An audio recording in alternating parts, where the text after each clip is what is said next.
ಎಲ್ರಿಗೂ ನಮಸ್ಕಾರ. ಹಾಡು ಹಳತು ಭಾವನವೇನ ಸರಣಿಗೆ ಮತ್ತೊಮ್ಮೆ ನಿಮ್ಮೆಲ್ಲರಿಗೂ ಸ್ವಾಗತ. ಬಹಳ ದಿನಗಳ ಮೇಲೆ ಮತ್ತೊಮ್ಮೆ ವಿಡಿಯೋದಲ್ಲಿ ಬಂದಿದ್ದೀನಿ. ಇಂದು ಒಂದು ವಿಶೇಷವಾದ ರಚನೆಯನ್ನು ನೋಡೋಣ. ಇಲ್ಲೂ ಒಂದು ಕೊಂಚ ಜಿಜ್ಞಾಸೆ ಇದೆ. ರಂಗ ವಿಠಲನ ಅನ್ನೋ ರೀತಿಯಲ್ಲಿ ಒಂದು ಅಂಕಿತ ಇದೆ, ರಂಗ ಪುರಂದರ ವಿಠಲನ ಅಂತಲೂ ಒಂದು ಕಡೆಗೂ ಇದೆ. ಇಬ್ಬರಲ್ಲಿ ಯಾರ ಸಾಹಿತ್ಯ ಅಂತ ನನಗೆ ಕೊಂಚ ಗೊಂದಲ ಆಗಿದೆ. ನೀವು ಅದನ್ನು ಪರಿಹರಿಸಿ ಅಂತ ಕೇಳ್ತೀನಿ.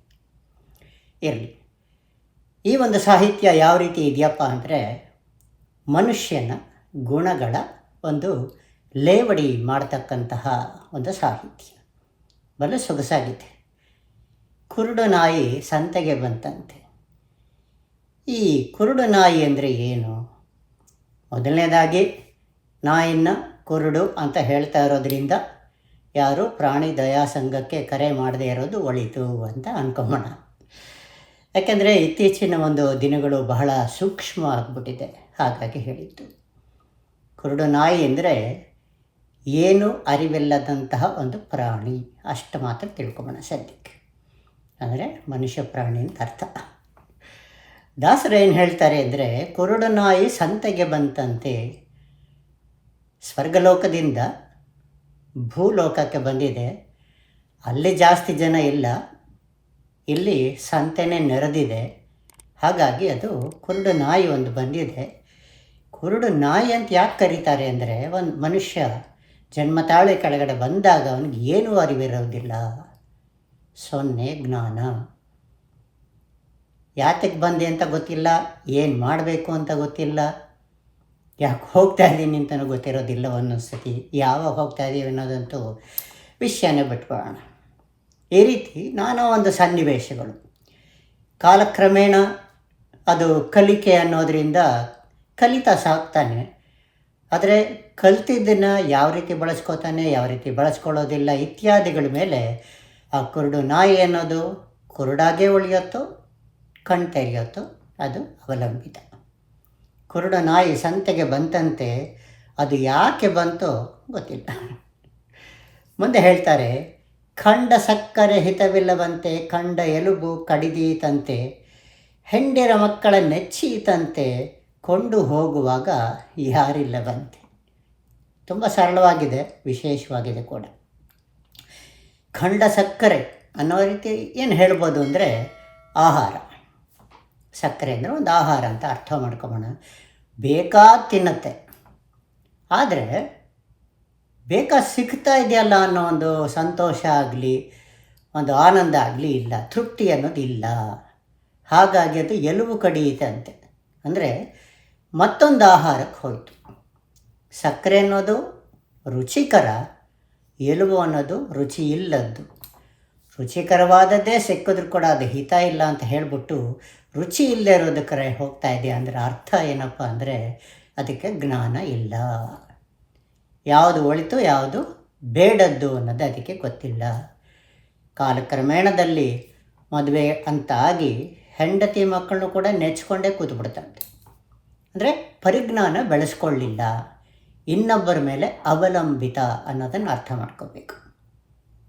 ಆದರೆ ಹೋಗುವಾಗ ಮಾತ್ರ ಹೆಂಡತಿಯೂ ಇಲ್ಲ, ಮಕ್ಕಳು ಇಲ್ಲ, ಸಕ್ಕರೆನೂ ಇಲ್ಲ, ಎಲ್ಲೋ ಮೊದಲೇ ಇಲ್ಲ ಅಲ್ವೇ. ಭರದಿ ಅಂಗಡಿ ಹೊಕ್ಕೀತಂತೆ, ತಿರುವಿ ದೊಣ್ಣೆಯಲ್ಲಿ ಇಕ್ಕಿದರಂತೆ, ಮರೆತರೆನ್ನು ವ್ಯರ್ಥವಂತೆ, ನರಕದೊಳಗೆ ಬಿದ್ದೀತಂತೆ. ಭರದಿ ಅಂಗಡಿ ಹೊಕ್ಕೀತಂತೆ ಅರ್ಥ ಏನಪ್ಪ ಅಂದರೆ, ಯಾವುದೋ ಒಂದು ಸಲ್ಲದ ಜಾಗಕ್ಕೆ ಒಂದು ನಾಯಿ ಅಂಗಡಿ ಒಳಗಡೆ ಹೋಯಿತು. ಒಂದು ಹೋಟೆಲ್ ಅಂತಲೇ ಅನ್ಕೋಬೋಣ. ಅವನು ಹೊಡೆದು ಓಡಿಸ್ತಾನೆ. ಅಂದರೆ ನಾಯಿ ಅಲ್ಲಿರೋದಕ್ಕೆ ಅಲ್ಲ, ಸಲ್ಲದ ಜಾಗ, ಅಷ್ಟು ಮಾತ್ರ ಅರ್ಥ ಮಾಡ್ಕೊಬೋಣ. ಅಂದರೆ ಈ ಮನುಷ್ಯ ಪ್ರಾಣಿ ಅನ್ನೋನು ಯಾವುದೋ ಒಂದು ಪ್ರದೇಶಕ್ಕೆ ಹೋದ, ತನ್ನದಲ್ಲದ ಪ್ರದೇಶಕ್ಕೆ ಹೋದ, ಅಲ್ಲಿಂದ ಓಡಿಸಿದ್ರು ಅನ್ನೋ ರೀತಿಯಲ್ಲಿ ತಿಳ್ಕೊಬೇಕಾಗತ್ತೆ. ತನ್ನದಲ್ಲದ ಪ್ರದೇಶ ಅಂದರೆ ಅರ್ಥ ಏನು? ತನಗೆ ಆ ಒಂದು ವಿಷಯದಲ್ಲಿ ಜ್ಞಾನವೇ ಇಲ್ಲ, ಅಲ್ಲಿ ಹೋಗಿ ಕೂತ, ಅಲ್ಲಿಯವರು ಅದನ್ನು ಸೇರಿಸಲಿಲ್ಲ, ಇದು ನಿನ್ನ ಜಾಗ ಅಲ್ಲಪ್ಪ ಅಂತ ಹೇಳಿ ಹೊರಗಟ್ಟಿದ್ರು ಅನ್ನೋದನ್ನು ಅರ್ಥ ಮಾಡ್ಕೋಬೇಕು. ವೇದಶಾಸ್ತ್ರವ ಓದೀತಂತೆ, ಗಾದೆಯ ಮಾತು ಬಿಟ್ಟೀತಂತೆ, ಹಾದಿ ತಪ್ಪಿ ನಡೆದು ಯಮನ ಬಾಧೆಗೆ ತಾನು ಗುರಿಯಾಯಿತಂತೆ. ಆಯಿತು, ಕಾಲಕ್ರಮೇಣದಲ್ಲಿ ಜ್ಞಾನ ಸಂಪಾದನೆಯೂ ಆಗ್ತಾ ಇದೆ. ಅದೇ ದಿಶೆಯಲ್ಲಿ ವೇದಶಾಸ್ತ್ರಗಳನ್ನೆಲ್ಲ ಕಲಿತು ಬಿಡ್ತಂತೆ. ಕಲಿಯೋದು ತಪ್ಪೇನಲ್ಲ, ಕಲಿಕೆ ಅನ್ನೋದರಿಂದ ನಾವು ಕಲಿಸಬೇಕು, ಅದು ಬಹಳ ಮುಖ್ಯ ಆಗುತ್ತೆ.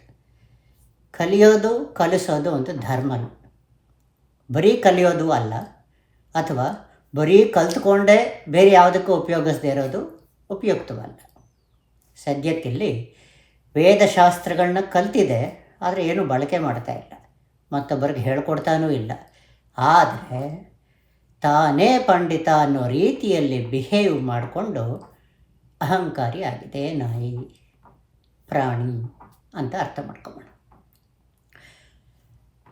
ಗಾದೆ ಮಾತು ಬಿಟ್ಟಿತ್ತಂತೆ, ಹಾದಿ ತಪ್ಪಿ ನಡೆದು ಯಮನ ಬಾಧೆಗೆ ತಾನು ಗುರಿಯಾಯಿತಂತೆ. ಅಂದರೆ ಯಾವ ಹಾದಿಯಲ್ಲಿ ಸಾಗಬೇಕೋ ಆ ಹಾದಿಯಲ್ಲಿ ಸಾಗದೆ ನರಕಕ್ಕೆ ಒಂದು ಹಾದಿ ಮಾಡ್ಕೊಂಡ್ಬಿಟ್ಟಿದೆ ಅಂತ ಅರ್ಥ ಆಯಿತು. ಮಂಗನಕಳ್ಳಿ ಮಾಣಿಕ್ಯ ಅನ್ನೋದೊಂದು ಗಾದೆ ಇದೆ, ಆ ವಿಚಾರವಾಗಿ ಹೇಳಿರ್ತಾರೆ ಅಂತ ಅಂದ್ಕೊಳ್ಳೋಣ. ನಾನಾ ಗಾದೆಗಳು ಅದೇ ರೀತಿಯಲ್ಲೂ ಕೂಡ ಇರುತ್ತೆ. ಈ ಪ್ರಾಣಿ ಮಂಗನ ಹಾಗೆ, ಅವನ ಕೈಯಲ್ಲಿ ವೇದಶಾಸ್ತ್ರಗಳನ್ನು ಒಂದು ಭಂಡಾರವೇ ಅಡಗಿದೆ, ಕೈಯಲ್ಲಿದೆ, ಆದರೆ ಅವನಿಗೆ ಗೊತ್ತಿಲ್ಲ ಅದೇನು ಮಾಡಬೇಕು ಅಂತ. ಆ ರೀತಿ ಅರ್ಥೈಸ್ಕೊಳ್ಳೋಣ. ನಾನಾ ಜನ್ಮ ಎತ್ತೀತಂತೆ, ಮಾನವನಾಗಿ ಹುಟ್ಟೀತಂತೆ, ಕಾನನ ತಿರುಗುಯಿತಂತೆ, ತಾನು ತನ್ನನ್ನೇ ಮರೆತೀತಂತೆ. ಈಗಾಗಲೇ ನಮಗೆ ಒಂದು ದೇವರ ನಾಮದಿಂದನೇ ಅರಿವಾಗಿದೆ ಎಷ್ಟು ಜನ್ಮಗಳನ್ನ ನಾವು ತಾಳಿ ಮನುಷ್ಯ ಜನ್ಮಕ್ಕೆ ಬರ್ತೀವಿ ಅಂತ, ಅಲ್ವೇ? ಅದು ಜಂತುಗಳಾಗಿರ್ಬೋದು, ಪ್ರಾಣಿಗಳಾಗಿರ್ಬೋದು, ಪಕ್ಷಿಗಳಾಗಿರ್ಬೋದು, ಜಲಚರವೇ ಆಗಿರ್ಬೋದು, ಯಾವುದು ಬೇಕಾದರೂ ಆಗಿರ್ಬೋದು. ಒಟ್ಟಿನಲ್ಲಿ ಅವೆಲ್ಲ ಒಂದು ಜನ್ಮಗಳನ್ನ ತಾಳ್ಕೊಂಡು ಇಲ್ಲಿಗೆ ಬಂದಿರ್ತೀವಿ ಮಾನವ ಜನ್ಮಕ್ಕೆ. ಆವಾಗೆಲ್ಲ ಯಾವುದೇ ಒಂದು ಇತರೆ ಜನ್ಮಗಳಾಗಿರ್ಬೋದು, ಮಾನವ ಬಿಟ್ಟು ಬೇರೆ ಯಾವುದೇ ಜನ್ಮ ಆಗಿದ್ರೂ ಕೂಡ ಅಲ್ಲೊಂದು ಕುಹಕ ಆಗಲಿ, ಕುತಂತ್ರ ಆಗಲಿ ಇತ್ಯಾದಿ ಯಾವುದು ಕಾಣೋದಿಲ್ಲ. ಅದು ಮಾಡ್ತಕ್ಕಂಥದ್ದು ಆ ಪ್ರಾಣಿಯ ಧರ್ಮ ಅಷ್ಟೆ. ಹುಲಿ ಅಂದರೆ ಕೊಲ್ಲತ್ತೆ, ಹಸು ಅಂದರೆ ಹಾಲು ಕೊಡುತ್ತೆ ಅಷ್ಟೇ. ಅದಕ್ಕೇನು ಧರ್ಮ ಇದೆ ಅದು ಪಾಲಿಸ್ಕೊಂಡು ಬರ್ತಾ ಇರುತ್ತೆ. ಆದರೆ ಮಾನವಾಗಿ ಜನ್ಮ ತಾಳಿದ ಕೂಡಲೇ ಬುದ್ಧಿ ಅನ್ನೋದೊಂದು ಇದೆಯಲ್ಲ, ಅದು ಏನು ಬೇಕಾದ್ರೂ ಮಾಡುತ್ತೆ. ಒಳಿತು ಮಾಡ್ಬೋದು, ಕೆಡಕು ಮಾಡ್ಬೋದು.